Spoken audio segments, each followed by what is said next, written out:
Hello and welcome to the show. I'm Jeff, and joining us on the line, my good friend Tim. Tim, how the hell are ya? I'm still dark and cold in this bitch of a house, so things are great.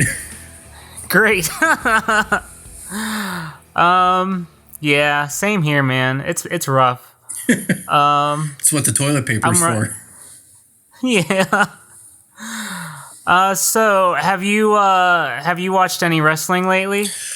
I did watch AEW last Wednesday, and their show was from start to finish wonderful. Yes. From start to finish. My God. From the opening clip, or not the opening clip, but from the opening promo with Cody and go ahead, names are slipping me. The four of them: Hangman Page. I think Matt Jackson. Yes. And, yeah. Oh, man.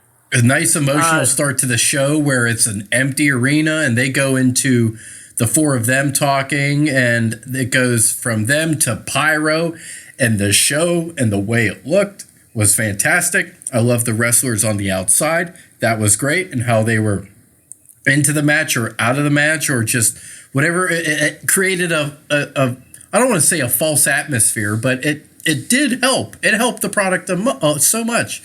And the show was great, and I didn't care about missing the fans. I could care less about the fans until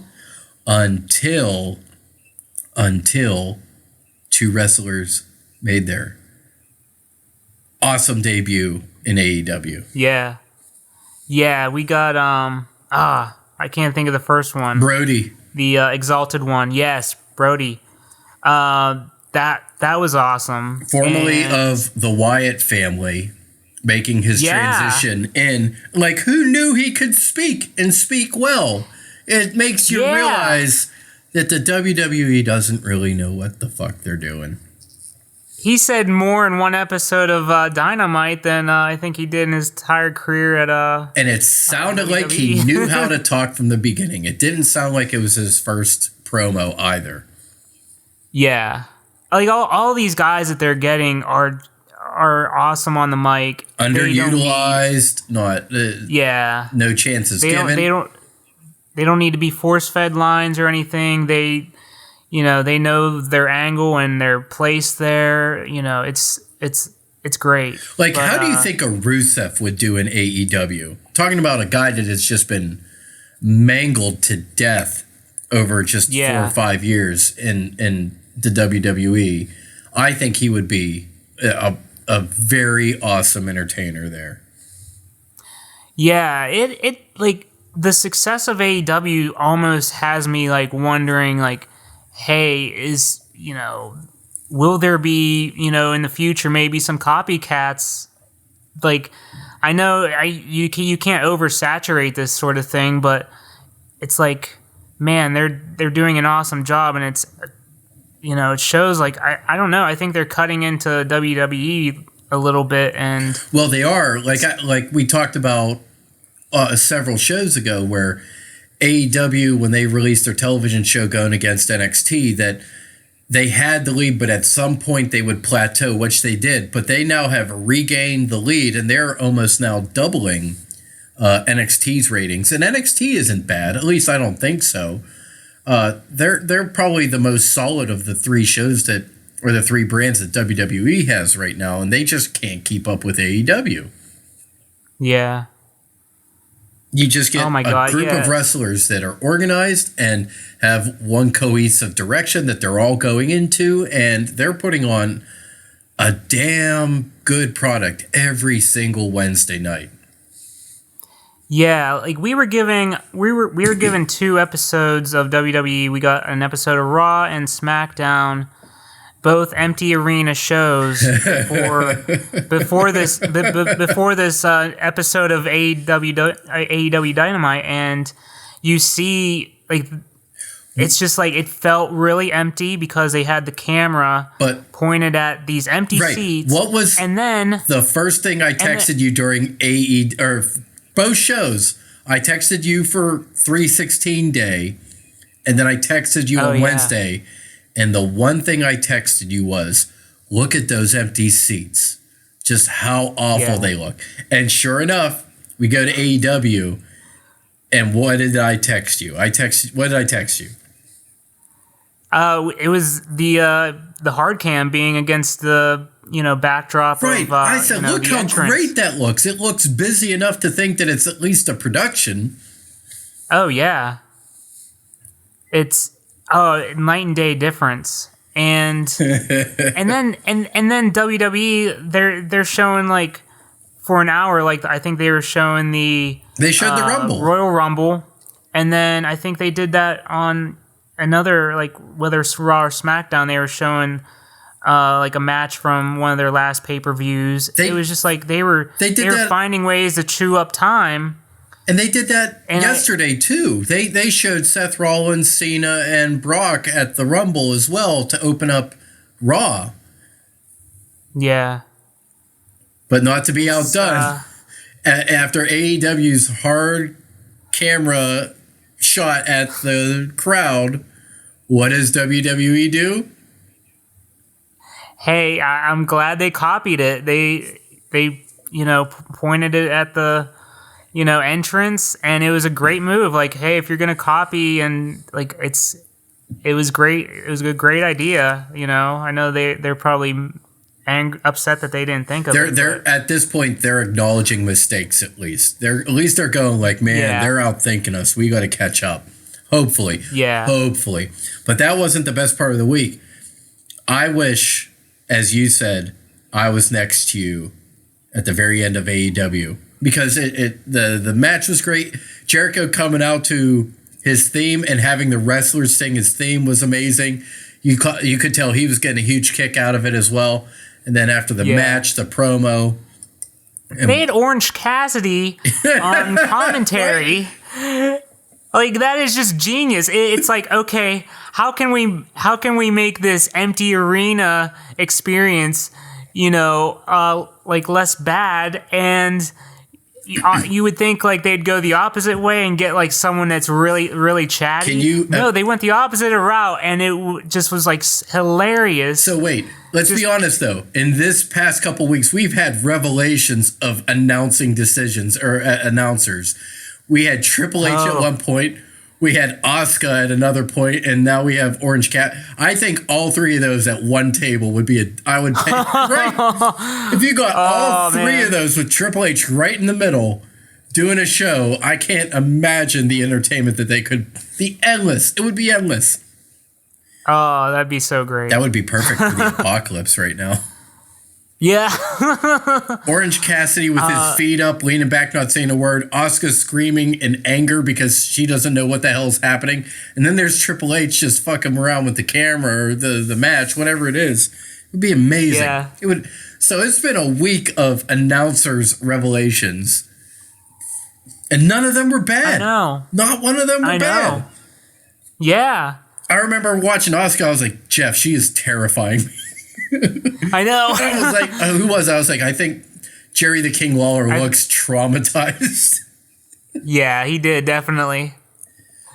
What else? What else? The end of the, they had MJF in the crowd. Just. Sorry. That was great. Hold on. I'm sneezing. Hold on. I'll be back. You keep talking. Oh, that's great. Yeah, I got to blow my nose. I'm all over the place at the second. Oh. Man. Oh my God. I hope that's not like a sign of things to come.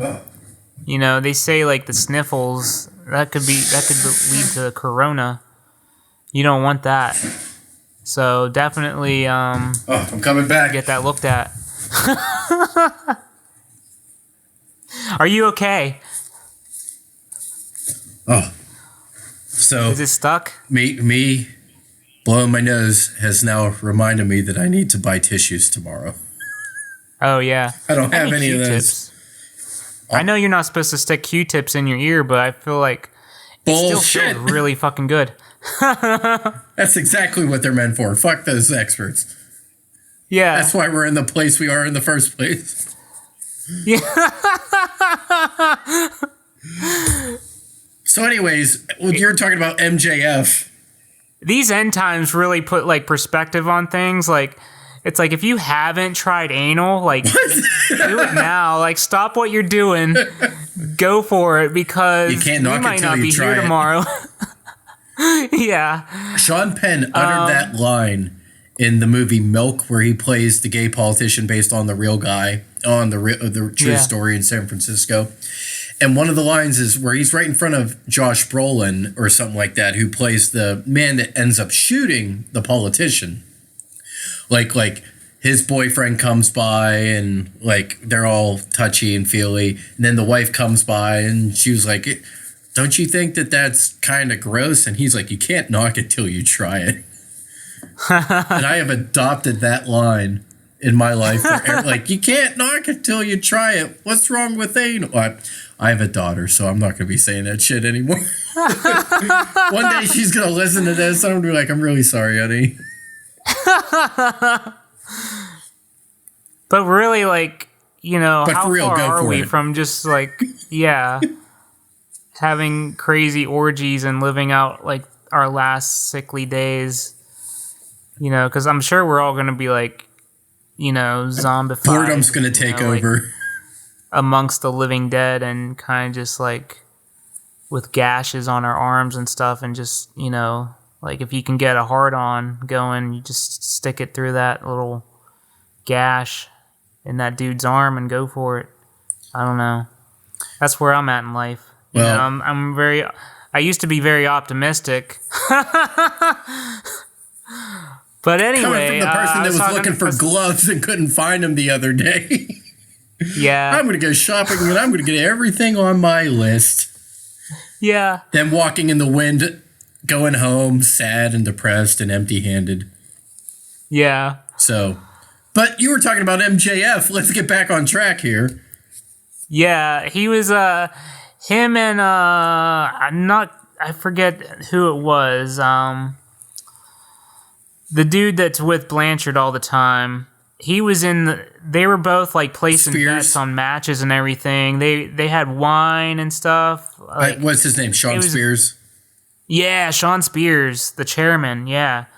That, like, oh man, MJF especially, like he's just heckling everyone in the ring. It was amazing.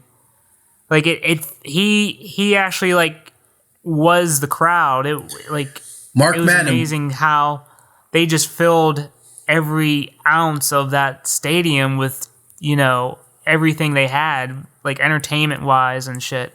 Mark Madden wants him on his show, and he's terrified to have him on because he feels like he wouldn't be able to control him.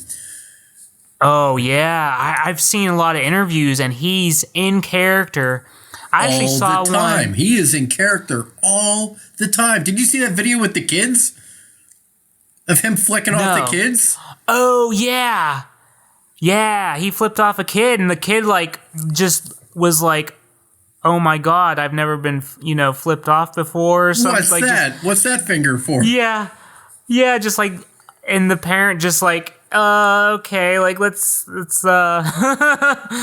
fucks given. Yeah, what else? Oh, I saw recently... Wait. Oh, go ahead. Are we still on AEW? Yes. Okay. Recently, I listened to a Stone Cold podcast with MJF, and this was before... Wait, did they do a show together? Yeah. I haven't heard YouTube. this. I had no idea. And, okay, so this was right after All In, but before, like, he got signed with, like, before AEW became, like, a thing. So, like, you know, Dynamite, all that stuff he was still wrestling on the indies and stuff. It's where AEW was on the cusp of being AEW. Yeah, but, like, at that time, it was just All In, and they were talking about, like, how, you know, everyone, you know, in the fan base just loved this event and stuff.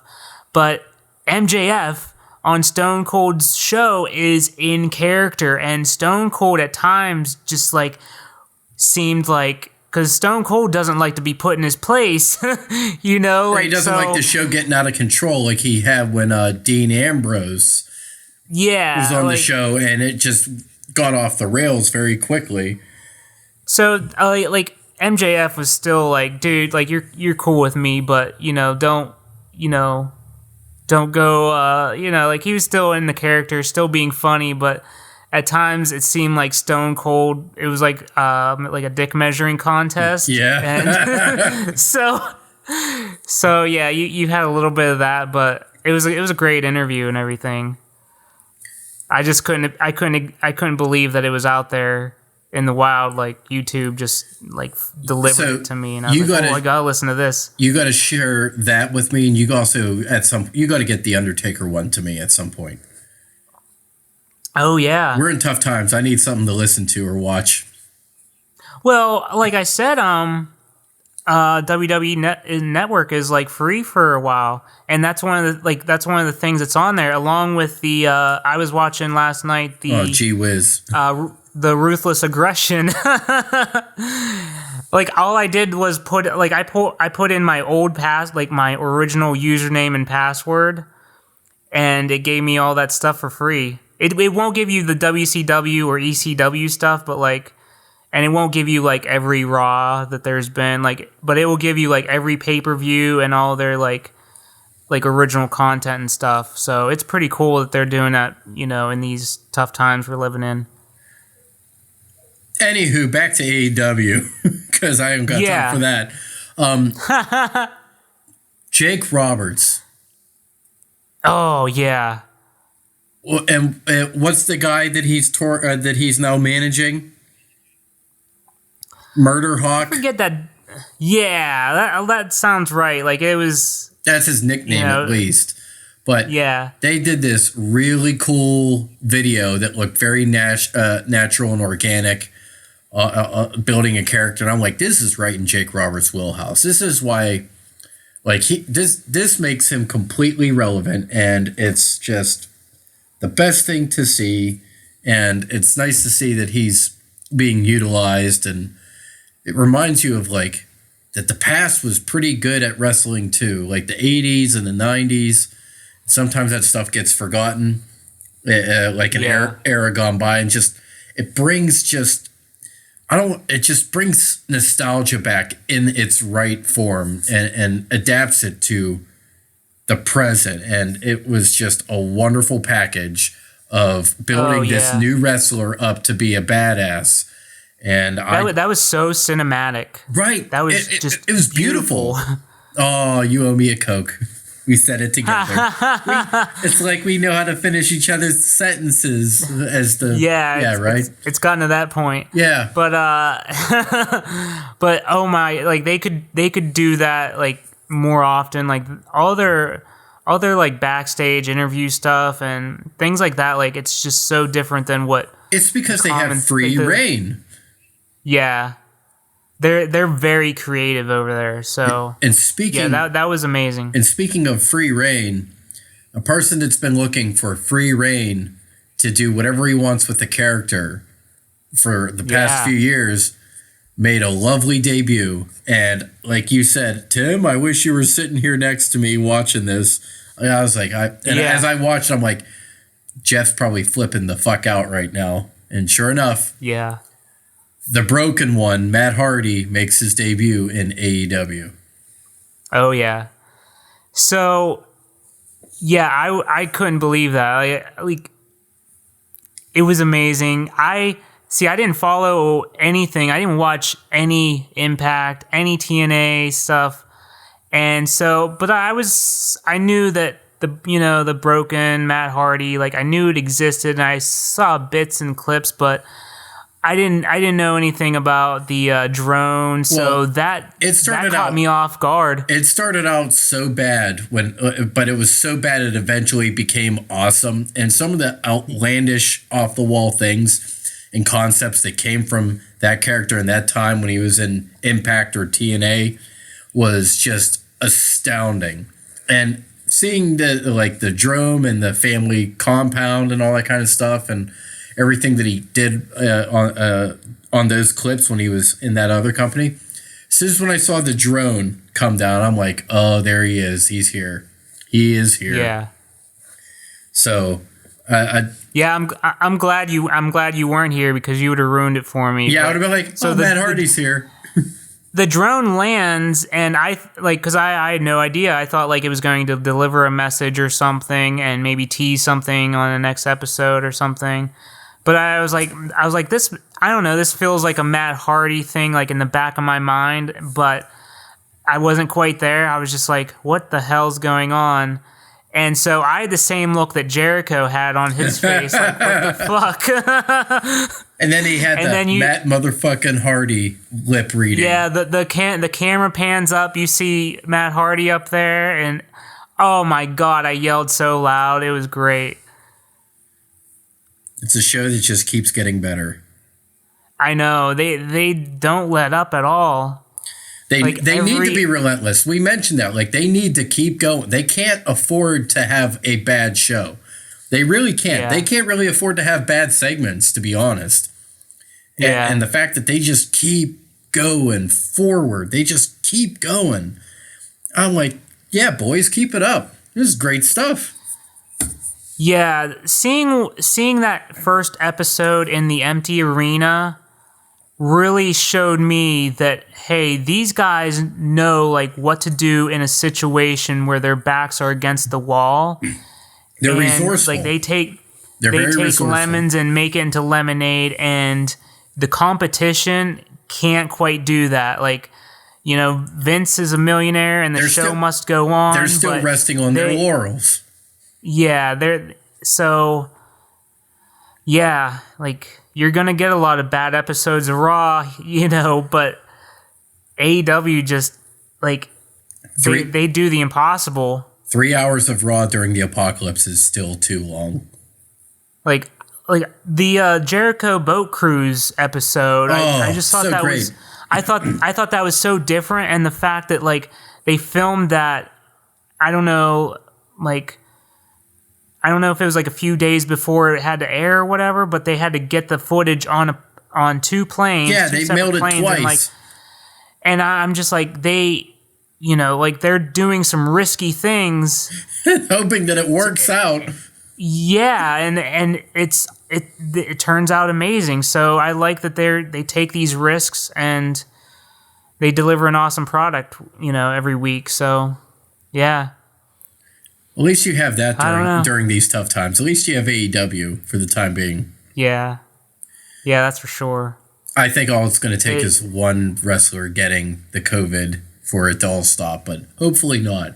Hopefully not. Yeah. Hopefully everyone stays safe.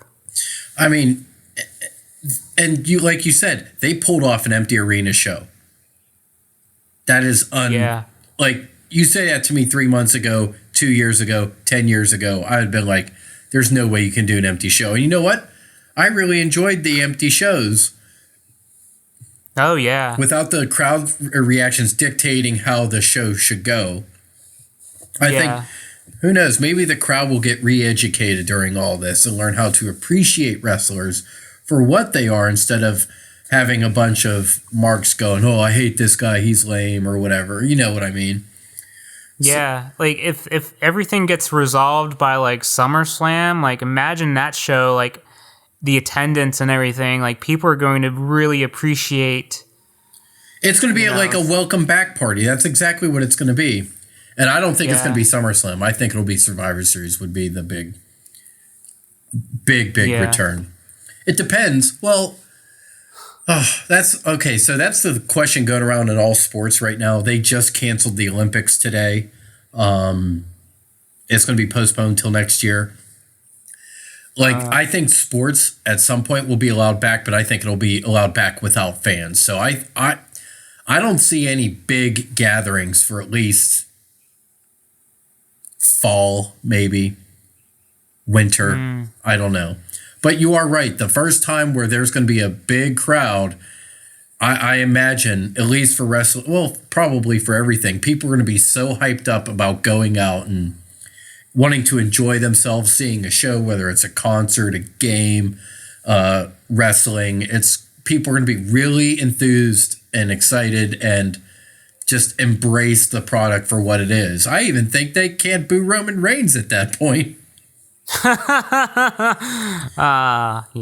I mean, that man has had leukemia and they still boo him. It's like, you know, you guys can give him a little bit of a break. He's not a bad wrestler. Yeah. It's just it's the instant push that he got that made people resent him.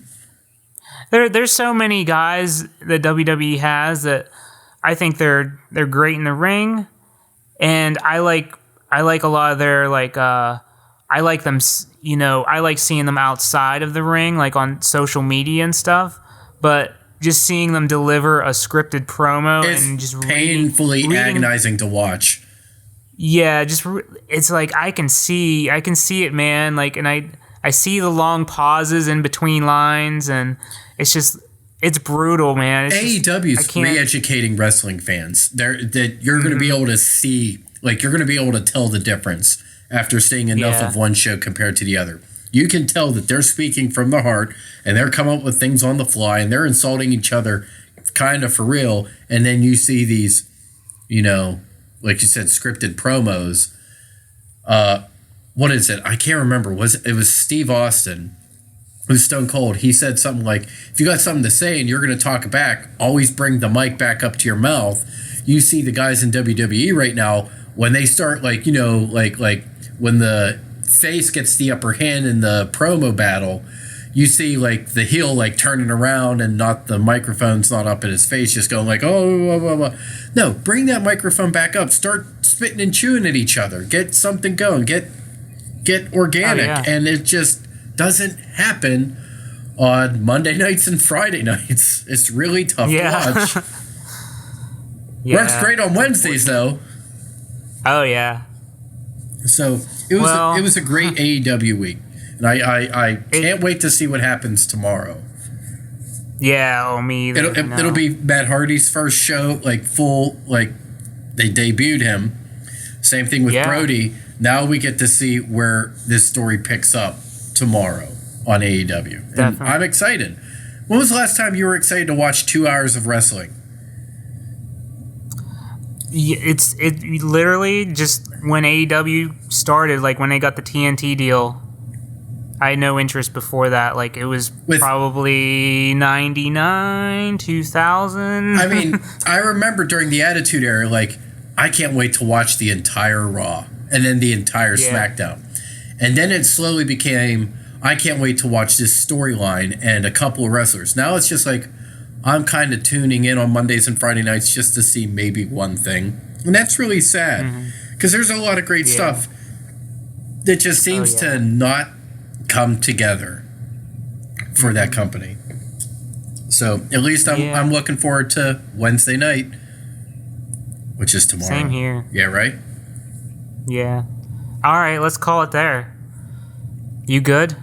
Yeah, I'm not kicking out of this one. You can pin me for the 3 count. All right, cool. I'm Jeff. And I'm Tim. And I need to get tissues.